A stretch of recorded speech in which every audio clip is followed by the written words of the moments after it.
Hey there, folks. Okay, so I want to do a better review of the new Custom Knife Factory Hoback Kwaiback collaboration, but I want to show you guys my collection of Kwaibacks that I've collected over the years. This one I got in Blade Show my first year. I think it was 2013. This one was from Jake from the order books when he used to take orders. I believe I don't know if he takes custom orders anymore. This one is Jake's Midtech run, and of course this is the Custom Knife Factory collab with Jake. I just want to show you guys each one really quick. Now I've done videos in each one of these, so if you want to look back, you can get a better review of each one. This one is this was a open bid at Blade Show 2013. The first time I went to Blade Show, the first time I met the Bandit, the Wieners. This one is a satin finish. This one was hand ground. Of course, this was all handmade by Jake. And you can see how beautiful he's got the satin flats and the bead blasts on the milled out sections. But this is just one sexy knife. This is one of my better Kwaibacks in my collection. One of my favorites. This is considerably thicker. Now this is when Jake used to make them all by hand. I just want to show you a quick comparison. So this is another custom, and you can see it's, I don't know if you guys can tell, but it's considerably slimmer. And of course the Midtech and the current collaboration from Custom Knife Factory. Pretty sure these three are pretty much similar in specs, but just want to show you guys the beautiful hand grind, the beautiful work by Jake Hoback on this one-off. This is a one-off Hoback Kwaiback. This does have a titanium backspacer and Jake's signature pocket clip, which you'll see, other than the Midtech, his pocket clip pretty much stayed the same, and I'll show you guys that. Alright, so that was 2013. And then my order came up in the books for Jake, so he promptly gave me a call.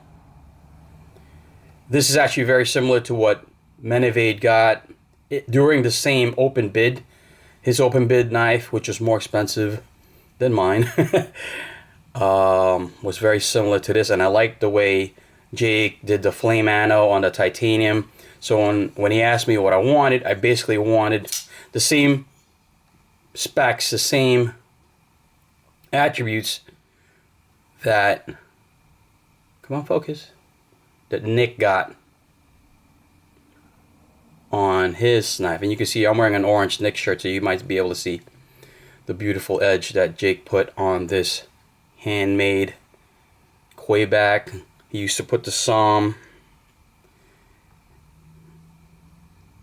by the pivot. Now this is a custom pivot by Jake. Right? I don't think this one doesn't have it. Oh, I'm sorry, it does.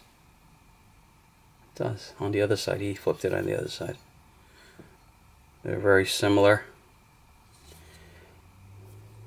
I don't think this one has a SOM on it. If it does, I can't see it right now. So, custom pivot by Jake. HRD. Oh, you might see this. This doesn't have a steel insert. It does have the Hoback rolling detent. This one has an insert and HRD. And again, Jake has the SOM over here with his Hoback stamp. And you'll notice that these first three models have the milled out fuller type sections, which I think is pretty damn sexy. Alright, so that's a custom order. And then Jake made the Midtech runs. And this one, of course, was anodized by my good friend Joe Bananas. He did an awesome work. This one has the flathead pivots, no custom pivots, although you can get the accessories through Jake's store if you want to replace anything. And you'll notice a difference in the pocket clip. Again, you can purchase this pocket clip, and it is interchangeable with Jake's Midtechs. This one's got a nice light stonewash, which was Wicked Edge by Joe. Looks pretty damn good. You'll notice also that the flipper tab, now this is the same flipper tab that you'll see on the Custom Knife Factory, on this handmade version, but not on this one. Now I guess this was done by Jake. No jimping. He doesn't put jimping typically on his flipper tabs, nor in the Midtech. Right? But this is slightly different. I actually like this one. I don't know why Jake moved away from this, or if this is because it's a one-off, he just adjusted it. I do like this flipper tab better. I find that this is more conducive for light switch, right? But not really. I mean, you could push button it, but it kind of like digs into your finger. This one, you can light switch or push button. I kind of dig at this one. Just a nice one-off feature over there. All right, let's flip them over so you guys can get a look at the other side. And now we'll get to the Custom Knife Factory collab with Jake. Now, this is my first Kwaiback with an inlay. This one has the carbon fiber inlay. Let's get right to it. You'll see that the pocket clip is basically the same pocket clip that Jake uses, except they inserted a D10 ball. Now this is Mike from Cooligan from Custom Knife Factory. Jake told me that that was his tweak, his idea, not Jake's. So they basically used the same pocket clip that Jake has from his CAD files, from his model that he provided Custom Knife Factory, and they decided to insert this D10 ball. Pretty cool. Now, we know that Custom Knife Factory is fairly new on the scene, maybe 3-4 years. They hit the ground running. I've seen them a couple of times on a show. I think this blade show coming up might be their 4th time, I believe. So they haven't been in the knife game that long, but they definitely have banged out some beautiful production and mid-tech knives. Right, they straddled the line between production and mid-techs. And most of their knives, and I'm sure this is no different, are made in limited runs, limited batches. It's no secret that they do farm out a lot of their work to China. And then they assemble it and do the fit and finish in-house by Custom Knife Factory by hand. They've employed several designers that you guys might be familiar with. They're most often from Russia. One of the more famous ones are Anton Malyshev and Alexei Konygin.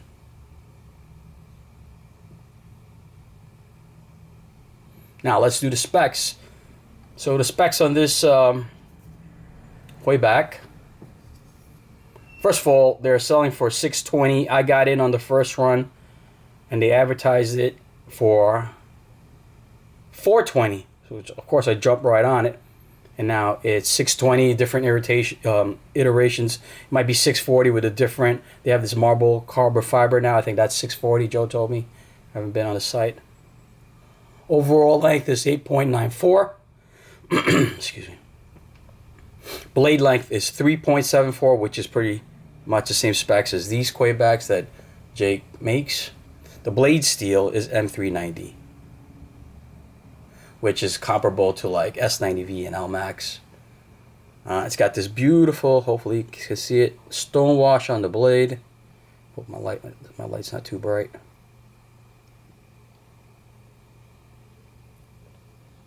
And again, it's got the titanium handles with the inlay of the carbon fiber. They do have a steel insert And what they do different from Jake's is they got their 2-row bearing system, and I think I have extras to show you. The bearing system is ceramic encased in plastic, but it's like multi-row. It's a multi-row bearing system, which makes it really smooth. If you saw the first video, just ridiculous smooth. Overall weight is about 6.20, and it is a frame lock, folks.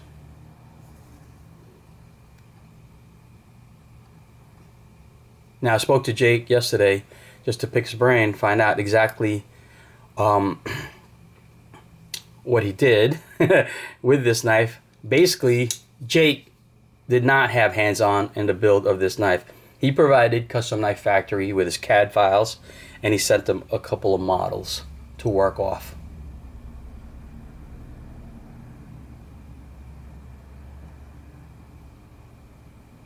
So Custom Knife Factory, Mike Hooligan had some of his tweaks that he employed. And one of them is the detemp ball, of course. Jake told me that the pivots are not interchangeable with these. If you go to Jake's store, the pivot is not interchangeable. The backspacer is not interchangeable if you're deciding to customize it with a little bit of Jake stuff, but the pocket clip is. And you'll notice that Mike Hooligan added jimping, which is a nice touch on the flipper tab.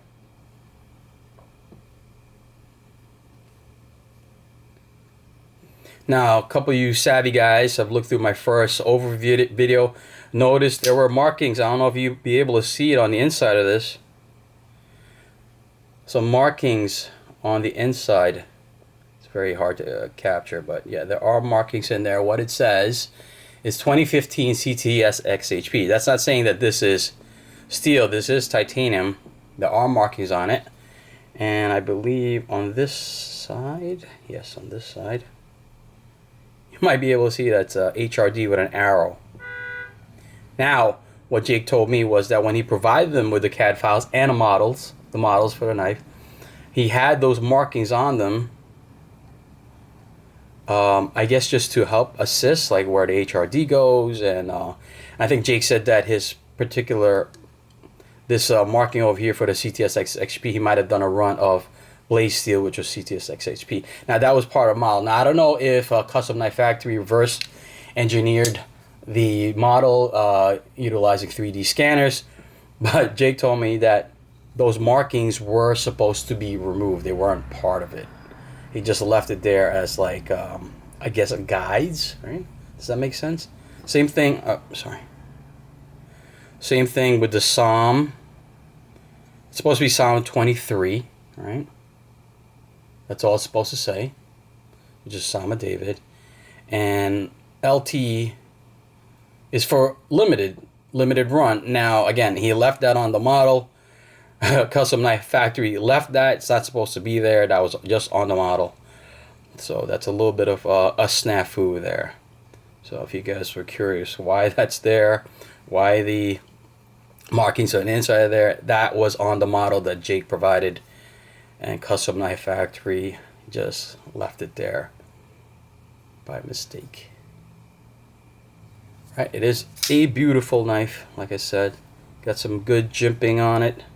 Good jimping on the back spacer. This is not G10. Somebody asked if this is G10. This is titanium. But what's cool about Custom Knife Factory, I gotta go get it now because I left it in the other room. They gave you some extra stuff for your knife. Stand by.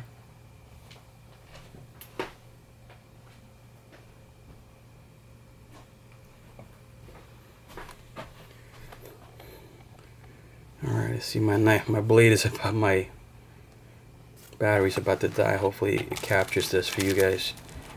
Hopefully it didn't stop recording. So they give you this beautiful pouch, and then they give you, let's get this out of here, the extra stuff. So they give you the bearing system, they give you some screws, they give you the steel insert, they give you the rolling detent, They give you an extra pocket clip with the detent ball. Alright folks, I am going to have to cut it close because my battery's dying. Hopefully it's still recording. But that was just my better review of this knife. Alright folks, peace.